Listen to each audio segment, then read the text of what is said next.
मित्रांनो, ठरलं तर मग या मालिकेच्या आजच्या भागामध्ये सायली मधुभाऊंना विचारते, तुम्ही तर तेच मधुभाऊ आहात ना ज्यांच्यावर मी सख्ख्या वडिलांपेक्षा जास्त प्रेम केलं आणि ज्यांनी रस्त्यावरून उचलून मला घर दिलं, मला अन्न दिलं आणि सर्वात महत्त्वाचं म्हणजे मला प्रेम बरोबर मला एक नवीन आयुष्य सुद्धा दिलं आणि आज तेच आयुष्य तुम्ही मातीत का लोळवताय मधुभाऊ, असं सायली आता मधुभाऊंनाच प्रश्न करते. तेव्हा सायलीचं हे बोलणं ऐकून मधुभाऊंना आता संताप होतो. तेव्हा कुसुम म्हणते, सायली तू हे काय बोलतीयस बाळा? मग आता सायली म्हणते, मला बोलू देत कुसुमताई, असं म्हणून ती कुसुमला सुद्धा गप्प करते आणि म्हणते, मधुभाऊ काय हो? अहो, जगात ज्याचं कोणी नाही त्याचे तुम्ही तर तारणहार असताय ना. अहो, कुणाला साधं खरचटलं तरीही तुमच्या डोळ्यात पाणी येतं, तुम्ही त्याच्या मदतीसाठी धावून जाता आणि आज तुमच्या जावयाला एवढा त्रास होतोय तरीही तुम्ही इथे असे उभे आहात. तुम्हाला तो होणारा त्यांचा त्रास दिसत नाहीये का हो? आणि त्यांचं सोडा हो, पण मला जो त्रास होतोय तो तुम्हाला दिसत नाही का? तेव्हा मधुभाऊ म्हणतात, अगं ऐक सायली, माझं एकदा तरी ऐक. पण सायली आता यावेळी खूप मोठा स्टँड घेते.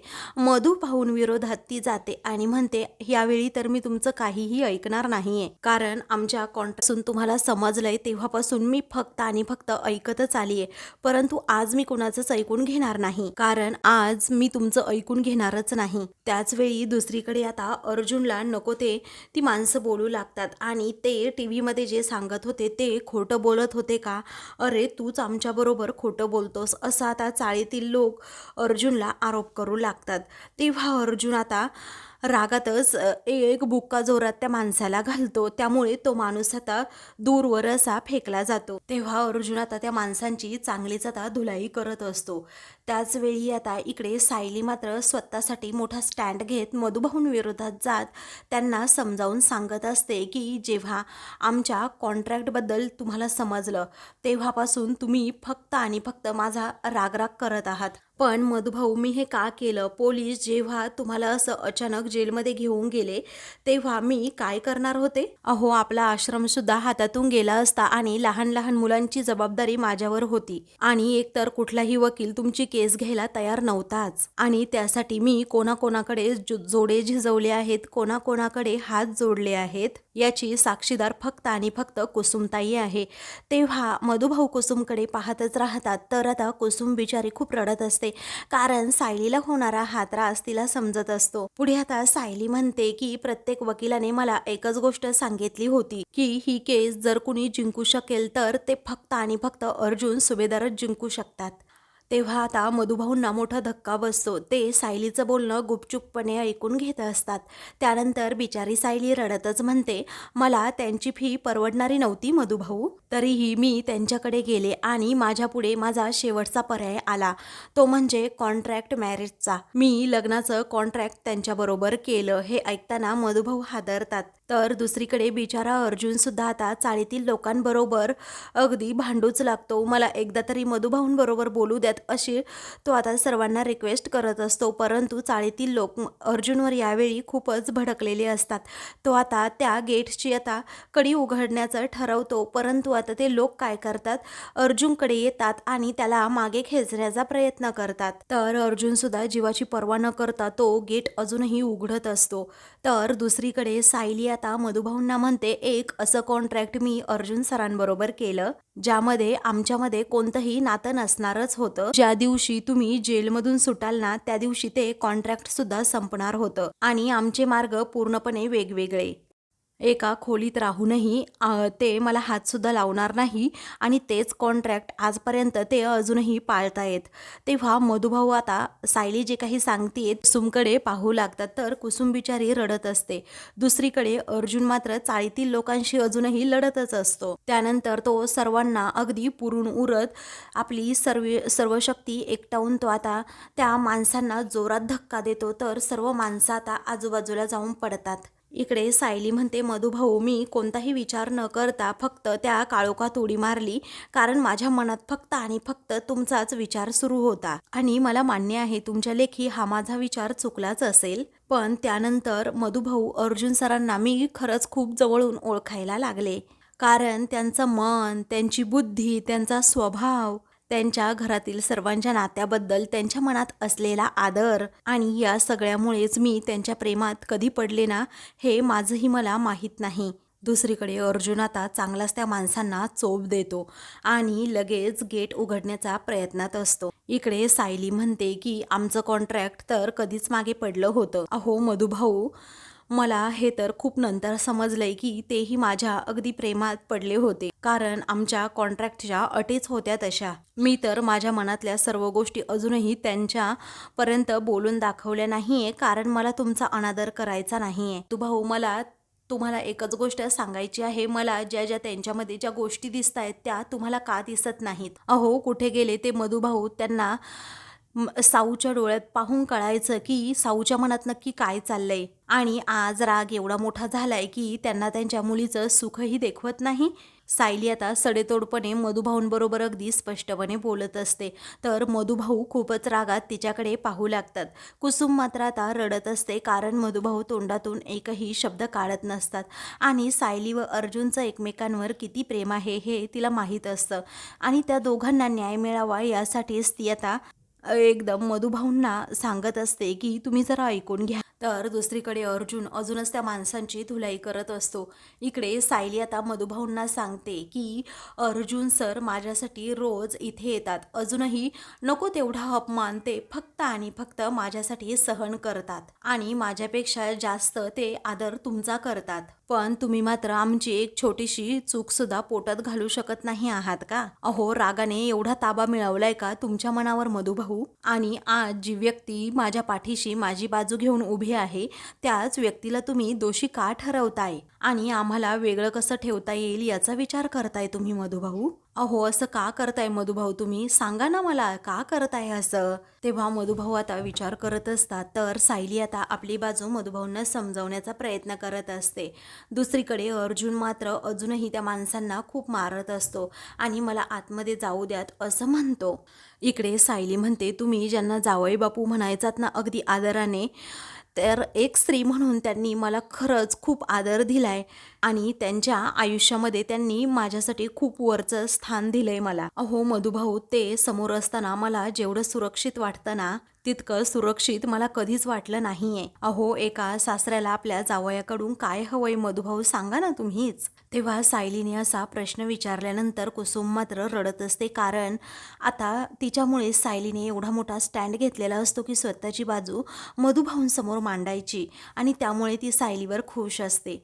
पुढे सायली आता म्हणते, मधुभाऊ मी आता तुम्हाला कितीही काही सांगितलं तरीही या सगळ्याला तुमच्या लेखी काहीच किंमत नाहीये. तर दुसरीकडे अर्जुन आता चांगलीच त्या माणसांची धुलाई करत शेवटी गेट उघडतोच आणि आतमध्ये येण्याच्या प्रयत्नात असतो, पण तेथे असणारा सर्व जमाव पुन्हा एकदा अर्जुन बिचाऱ्याला पकडतात. तर कसाबसा बिचारा अर्जुन त्यांच्या तावडीतून सुटण्याच्या प्रयत्नात असतो. इकडे सायली म्हणते, आणि आज तर काय मधुभाऊ, तुम्ही तर त्यांना पोलिसात द्यायला निघालात. अहो मधुभाऊ, एरवी तर आमचा अपमान तुम्ही करतच असताय, पण आज 4 लोकांसमोर माझ्या नवऱ्याला बोलणी खावी लागली आहेत मधुभाऊ, आणि आता एक बायको म्हणून मी अजिबात ते सहन करणारच नाही. तेव्हा मधुभाऊ आता सायलीकडे खूप आश्चर्याने पाहतात, कारण अगदी आजपर्यंत शांत बसणारी सायली एवढी पोपटासारखी बोलायला लागलीच कशी, आता स्वतःच्या नवऱ्याची बाजू घ्यायला लागलीच कशी, हाच मधुभाऊंना प्रश्न पडतो. इकडे अर्जुनला सर्वजण पकडून ठेवतात खरं, परंतु अर्जुन त्यांच्या तावडीतून आता सुटतो आणि पुढे सायलीच्या घराकडे धावू लागतो.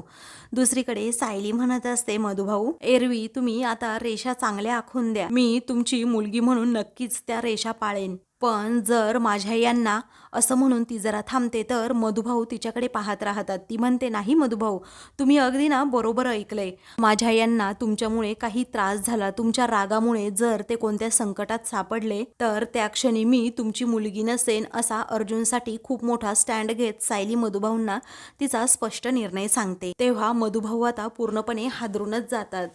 पुढे आता ती म्हणते, त्या क्षणी मी मुलगी नसेन, मी फक्त आणि फक्त अर्जुन सरांची बायको असेन. तेव्हा कुसुम बिचारी सुद्धा खूप आता रडू लागते. इकडे अर्जुन आता सायलीच्या घराजवळ जातो. सर्वजण आता त्याला पुन्हा मारायला लागतात, तर अर्जुन हाताचा इशारा करून सर्वांना अडवतो. त्याचवेळी इकडे सायली आता म्हणत असते, मी तुमची कोणतीही आज्ञा पाळू शकत नाही जर तुम्ही आडमुठेपणाने वागलात तर. जर अर्जुन सरांना काही झालं तर मी माझ्या वडिलांनी आखून दिलेली रेषसुद्धा पार करेन आणि त्यांना वाचवेन. त्यामुळे पुन्हा त्यांना पोलिसात देण्याच्या वार्ता अजिबात करू नका मधुभाऊ. माझ्या नवऱ्याचा चार चौघात झालेला अपमान मी अजिबात सहन करणार नाही मधुभाऊ. आणि हे तुम्हाला तुमची साऊ नाही तर मिसेस सायली अर्जुन सुभेदार सांगतीये, असं सायली आता ठामपणे मधुभाऊंना सांगते. तेव्हा मधुभाऊंना खरं तर धक्काच बसतो. सायली आता अशी काही बोललेली असते ना की मधुभाऊ कोमातच जातात. तर दुसरीकडे अर्जुनला मारण्यासाठी खूप मोठ्या मोठ्या काठ्या ती माणसं घेऊन येतात. तेव्हा अर्जुन आता काय करतो तर त्या माणसाची काठीच पकडतो आणि त्या काठीनेच त्यांना चांगलं बदडून काढतो. दुसरीकडे आता रविराज आणि त्याचबरोबर प्रतिमा हे दोघेही सुभेदारांच्या घरी आता आलेले असतात. तेव्हा सुभेदारांच्या घरी आल्यानंतर रविराज आता म्हणतो, काय रे प्रताप, पूर्णाई, तुम्ही मला अर्जंट बोलवलं इकडे, नक्की काय काम होतं, तुम्ही बोलाल का कोणी? त्यावेळी आता सर्वजण मात्र एकदम शांत शांत असतात, कुणी काहीही बोलत नसतं. त्यावेळी आता सर्वजण फक्त एकमेकांकडे पाहू लागतात. तर आता प्रतिमा विचारते, काय झालं पूर्णाई, तुम्ही कुणी काही सांगाल का आम्हाला? मग आता प्रताप, अरे घाईत फोन करून बोलवलं, पण सांग ना अरे काय झालं ते, काही प्रॉब्लेम झाला आहे का? मग प्रताप म्हणतो, अरे आम्हा सर्वांना असं वाटतंय, असं म्हणून तो थांबतो. त्यावेळी आता रविराज पुन्हा एकदा जरा थोडा रागातच विचारतो, अरे काय झालं, काय वाटतंय काय तुम्हाला? मग आता प्रतिमा त्याला शांत राहायला सांगते. तेव्हा आता प्रिया मनातच विचार करते, ह्या सगळ्यांची ना असं वाटतंय दातखिळीच बसली आहे, यांच्या तोंडात चमचा घालू की काय, म्हणजे यांची दातखिळी ती बसलेली उघडेल आणि पटापट बोलतील अर्जुन आणि माझ्या लग्नाविषयी. हा एवढा कसला सस्पेन्स आहे, असं म्हणून रागातच ती सगळ्यांकडे पाहते. दुसरीकडे अर्जुनने चांगलेच आता त्या माणसांची धुलाई केलेली असते, त्यांना चांगलंच बदडून काढलेलं असतं. तर आता इकडे सायली ही अजूनही मधुभाऊंना बोलत असते. तेव्हा आता तिला अर्जुनचा आवाज येतो. तेव्हा अर्जुन आता एका माणसाला जोरातच ठोका मारतो आणि त्याच्या नाकातून रक्त येऊ लागतं. त्यावेळी आता सायली अर्जुन सर असं म्हणून पटकन बाहेर येते. तर आता ती त्याला सोडवण्यासाठी पुढे चाललेली असते, परंतु मधुभाऊ अजूनच अतिपणा करू लागतात आणि सायलीचा हातच तिथे पकडून ठेवतात. तेव्हा तुला पुढे जाण्याची काही गरज नाही, जे चाललंय ते चालू देत, असं रागातच मधुभाऊ म्हणतात. तेव्हा सायली शांतपणे म्हणते की अहो तुम्हाला कळत नाही आहे का मधुभाऊ, यांचा राग खरंच खूप डेंजर आहे आणि जर त्यांना थांबवलं नाही ना आत्ता या क्षणी, रागाच्या भरात ते काहीसुद्धा करू शकतात आणि यांना ना फक्त मीच थांबवू शकते. त्याचवेळी आता मात्र अर्जुन हा त्या समोरच्या माणसाचं नाकच चांगलं फोडून काढतो. त्याचवेळी मधुभाऊ मात्र आता सायलीचा हात असा पकडूनच ठेवतात, तिला पुढे जाऊ सुद्धा देत नाही. आता अर्जुनच्या हातावर एक मागूनच माणूस येतो आणि जोरात काठी टाकतो, त्यामुळे अर्जुन बिचारा खाली पडतो. अर्जुनला होणारा हा त्रास सायलीला अजिबात पाहवत नाही. तेव्हा कुसुम म्हणते, मधुभाऊ आता जाऊ द्या की, तिला नका अतिपणा करू.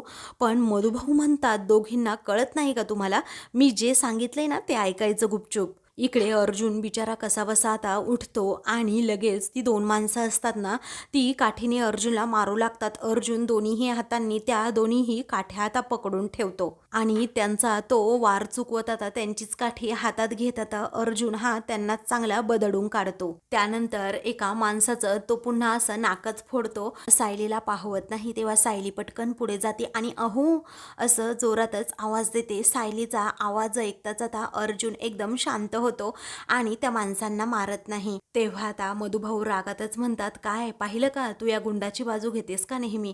सायली म्हणते, मधुभाऊ अहो मला निदान तेथे जाऊन पाहू देत तर, काय झालंय नक्की, काय हे प्रकरण आहे, मला ते सोडवूयात जरा. मग आता सायलीचं मधुभाऊ ऐकेनाशे होतात. आता सायलीचा आवाज ऐकल्यामुळे अर्जुन एकदमच शांत होऊन जातो. दुसरीकडे घरात सर्वजण बसलेले असतात. तेव्हा कल्पना म्हणते, अहो भाऊजी यांना जरा बोलायला जड जातंय, पण मी बोलू का? अहो मला आणि पूर्णाईंना असं वाटतंय की आता अर्जुन आणि तन्वीचं लग्न व्हावं म्हणून. आता हे ऐकताच रविराज आणि प्रतिमाला मोठा धक्काच बसतो. तेव्हा रविराज आता जरा रागातच उठतो, उठून उभा राहतो आणि म्हणतो, काय तुम्ही काय बोलताय, तुमचं तुम्हाला तरी कळतं का? आता रविराजची ही रिॲक्शन पाहून आता सर्वांनाच मोठा धक्का बसतो. पुढे आता रविराज चिडला आहे हे घरातील सर्वांना समजतं. त्यावेळी आता रविराज म्हणतो, वहिनी तुम्ही हा विचार तरी कसा करू शकता? अहो तन्वी आणि अर्जुनचा साखरपुडा जेव्हा होता तेव्हा अर्जुनने जो काही तमाशा घातला तो तुम्ही लगेच विसरलात का? असं म्हणून तो सत्य परिस्थिती आता समजावून सांगण्याचा प्रयत्न करतो. त्यावेळी रविराजचा नकार आहे हे पूर्णपणे आता प्रियाला समजतं. त्यामुळे प्रिया आता डोळेच बंद करून घेते आणि तिला रविराजचा खूप राग येतो. इकडे आता सायलीने हाक मारल्यामुळे अर्जुन एकदम शांत झालेला असतो. त्यावेळी आता तो तिच्याकडे पाहतच राहतो. दोघेही एकमेकांकडे पाहत राहतात. अर्जुनला बिचारायला सुद्धा खूप लागलेलं असतं. अर्जुनचं लक्ष नाही आहे, तो अजूनही सायलीकडे पाहतोय. हे जेव्हा चाळीतील त्या एका माणसाला समजतं तेव्हा तो अर्जुनला जोराचीच बुक्की घालतो आणि खाली पाडतो. अर्जुनची ही झालेली अवस्था सायलीला पाहवत नाही आणि ती म्हणते, अर्जुन सर. तर आता सायलीने अर्जुनला सांगितलेलं असतं की मारू नका, म्हणून अर्जुन हा एकदम शांत असतो. तो कुणाला मारत नाही, परंतु त्या चाळीतील लोकांचाच तो खूप मार खाऊन घेत असतो. तेव्हा सायली आता खूप रडू लागते. तर मधुभाऊ सुद्धा आता एकदम शांत होऊन जातात, कारण सायलीने मधुभाऊंना सांगितलेलं असतं की जेव्हा मी सांगेल तेव्हाच त्यांचा राग कमी होईल. आणि असंच झालेलं असतं. अर्जुनचा राग पूर्णपणे निवळलेला असतो आणि सायलीने फक्त एकदाच सांगितल्यामुळे अर्जुन बिचारा मार खाऊन घेत असतो. ही गोष्ट आता मधुभाऊंच्या पूर्णपणे लक्षात आलेली असते की खरंच हे दोघे एकमेकांवर प्रेम करतायत, परंतु आता अजूनही ते कठोरपणेच वागत असतात. आता ते चाळीतील लोक अर्जुनचे पार हाल करून टाकतात, त्याला खूप मारत असतात. त्याच्या पोटामध्ये लाथांनी ते जोरात मारत असतात. त्यानंतर बिचारा अर्जुन हा हात जोडून म्हणतो की मला अजिबात मारामारी करायची नाहीये. आता त्याच्या अंगात एवढा त्राणच उरलेला नसतो की तो मार खाऊन घेण्याच्या मनस्थितीत आहे. तो सर्वांची माफी मागत असतो, सर्वांना म्हणत असतो की प्लीज मला नाही करायची मारामारी. मग आता तू आमच्यावर दादागिरी करणार आहेस का इथे येऊन? आता रागातच चाळीतील लोक म्हणतात. त्याचवेळी अर्जुन पुन्हा एका दुसऱ्या माणसासमोर हात जोडतो. माझे सासरे इथेच उभे आहेत, त्यामुळे मला त्यांच्यासमोर कुणालाही मारायचं नाही आहे, त्यामुळे प्लीज तुम्ही पण मला सोडून द्या. तरीही बिचाऱ्या अर्जुनला आता ते खूपच मारू लागतात. तेव्हा आता दुसरा माणूस पुन्हा एकदा अर्जुनला मारू लागतो. तेव्हा अर्जुन त्याचा हात जोरात पकडतो आणि म्हणतो, मी तुम्हाला पुन्हा पुन्हा सांगण्याचा प्रयत्न करतोय, मला मारामारी करायची नाही. आणि आज जे रिपोर्टर्स येथे आले होते ना, त्यांना भडकवलं गेलं होतं. त्यावेळी आता ती माणसं म्हणू लागतात की त्या लोकांनीच आम्हाला खरं काय ते सांगितलं होतं, त्यामुळे ते रिपोर्टर इथे आले होते. त्यावेळी आता अर्जुनला पुन्हा एकदा ते मारू लागतात. तर सायली म्हणते, मधुभाऊ ऐका माझं. परंतु आता आडमुठेपणा करत मधुभाऊ ऐकतच नाही. ते सायलीचा हात जोरात पकडून ठेवतात. मात्र आता कुसुम ही जोरातच ओरडते, अरे तुम्ही काय त्याचा जीव घेणार आहात का? बस करा आता हे मारणं, नाहीतर तुमच्याकडे मी बघेनच आता. असा कुसुम जोरातच आवाज टाकते. अरे तुम्हाला अकला तरी आहेत का? 4 लोकांचं ऐकून तुम्ही त्याला मारायला निघालात. तुम्ही या माणसाला ओळखताय ना चांगलं, कसा माणूस आहे हा? अगोदरपासून पाहताय ना तुम्ही, आणि कुणाचंही काही ऐकायचं आणि या बिचाऱ्याला मारायचं. त्याला सोडा आता अगोदर, असं म्हणून कुसुम त्यांच्यावर ओरडते. तरीही बिचारा अर्जुन अजूनही मार खाऊनच घेत असतो, कारण आता मधुभाऊंसमोर त्याला कुणालाही मारायचं नसतं. वेळी आता सायली म्हणते, मधुभाऊ मला सोडा. मग कुसुम सुद्धा म्हणते, हो मधुभाऊ, अहो यांना थांबायला सांगा अगोदर, त्या बिचाऱ्या अर्जुनला किती मारलंय त्या लोकांनी. आता सायलीच्या प्रेमासाठी अर्जुन बिचारा खूपच मार खाऊन घेतो.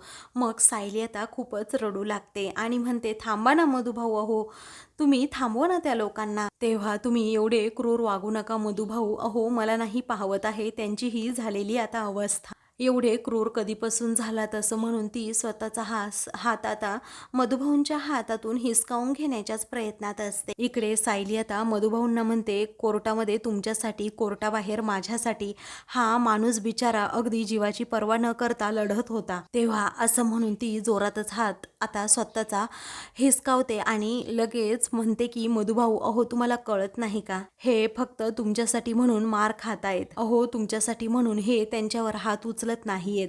तर मधुभाऊ आता ठम्मासारखे उभे असतात आणि नुसते अर्जुनकडे पाहत असतात की तो कसा मार खाऊन घेतोय. तेव्हा सायली बिचारी रडतच म्हणते, ते फक्त आणि फक्त तुमचा मान राखतायत मधुभाऊ, कळत नाही का तुम्हाला? अहो ते गुंड नाही येतो, तुम्ही त्या मुलांना थांबवा मधुभाऊ, प्लीज माझं ऐका, मी रिक्वेस्ट करते. तरीही मधुभाऊंना आता काहीच वाटत नाही. आता अर्जुन बिचारा वेगळ्याच आशेने सायलीकडे पाहत असतो, जेणेकरून ती मला वाचवायला येईल. अर्जुनला चालायला सुद्धा व्यवस्थित जमत नसतं, त्यामुळे आता इकडे सायली मधुभाऊंना म्हणते, मी तुमचं आज ऐकणार नाहीये, कारण आज माझी वेळ आहे, माझी टर्न आहे, त्यांना वाचवायला जायलाच हवं. त्यानंतर आता अर्जुन हा मधुभाऊंची समोर उभा राहून माफी मागत असतो. त्याचवेळी एक माणूस तेथे येतो आणि अर्जुनच्या डोक्यातच आता एक काचेची बॉटल फोडतो. त्यामुळे आता ते पाहतात सायलीला आणि कुसुमला जबर धक्का बसतो. तेव्हा आता अर्जुन बिचारा बेशुद्ध होतो. त्या बिचाऱ्याच्या डोक्याला दुखापत होते, पण सायलीच्या प्रेमासाठी तो सगळं काही सहन करतो आणि मग त्याच्या डोक्यातून रक्त येत असतं. ते पाहून मधुभाऊ, सायली आणि कुसुम या तिघांनाही मोठा धक्काच बसतो. तेव्हा तो त्या हाताला लागलेल्या रक्ताकडे पाहतच राहतो. आता अर्जुनच्या डोक्यातून रक्तप्रवाह होत असल्यामुळे तो आता एकदम बेशुद्धच होतो आणि तसाच खाली पडतो. तेव्हा अर्जुन सर असं सायली आता जोरातच ओरडते. आता सायली मधुभाऊंचा हातातून हात सोडवते आणि लगेच पुढे जाऊन ज्या माणसाने अर्जुनच्या डोक्यात ती बॉटल फोडलेली असते ना, त्या माणसाची कॉलर पकडून सनासन त्याच्या 4-5 कानाखाली मारते. अर्जुनला हे काहीच माहीत नसतं, कारण तो पूर्णपणे बेशुद्ध असतो. तेव्हा ती अर्जुनकडे जाते आणि अर्जुन सर उठा ना, अर्जुन सर असं सारखं सारखं म्हणत असते. कारण आता अर्जुन बेशुद्ध असतो. तेव्हा ती आता खूपच रडू लागते. माझ्या अर्जुनला जास्त काही झालं तर नाही ना, याचा विचार ती करते. तेव्हा ती आता म्हणते, अर्जुन सर तुम्ही प्लीज माझी अशी परीक्षा घेऊ नका ना, अर्जुन सर प्लीज तुम्ही उठा ना, असं म्हणून ती सारखी सारखी त्याला उठायला सांगत असते. तर इकडे मधुभाऊ आणि कुसुम मात्र हे दोघेही सायलीकडे पाहत असतात. सायलीचं अर्जुनवर किती प्रेम आहे आणि अर्जुनचंही सायलीवर किती प्रेम आहे हे मधुभाऊंना आता काही का होईना समजलेलं असतं. कारण बिचाऱ्याने एवढा मार खाऊन घेतलेला असतो त्या माणसांचा, ते फक्त मधुभाऊंसाठी. तेव्हा मधुभाऊ सुद्धा आता खूपच घाबरलेले असतात की याला काही व्हायला नको, ते मनातच विचार करतात. तर सायली आता अर्जुनला उठवण्यासाठी खूपच प्रयत्न करत असते. तो शुद्धीवर येणं हे तिच्यासाठी खूप महत्त्वाचं असतं आणि त्यामुळेच ती आता सारखी सारखी अर्जुन सर उठा उठा असं म्हणते. तर आता मित्रांनो, पुढील भागामध्ये अर्जुनला खूप उठवून देखील अर्जुन उठत नाही, परंतु सायलीच्या प्रेमाची हाक त्याच्यापर्यंत पोहोचते. त्याचे बोटं आता हाताची हलू लागतात. मग त्यानंतर अर्जुन थोडा थोडा शुद्धीवर येण्याच्या प्रयत्नात असतो. त्याचवेळी मात्र सायली म्हणते, अर्जुन सर अहो तुम्ही उठा ना प्लीज, कारण माझंही तुमच्यावर खूप म्हणजे खूप प्रेम आहे. असं म्हटल्याबरोबरच आता अर्जुन उठतो आणि सायलीकडे पाहतो. तर सायलीला सुद्धा आता खूपच आनंद होतो आणि मग सायली त्याच्याकडे पाहतच राहते. अशाच मालिकेंचे पुढील भाग पाहण्यासाठी चॅनलला सबस्क्राईब करा.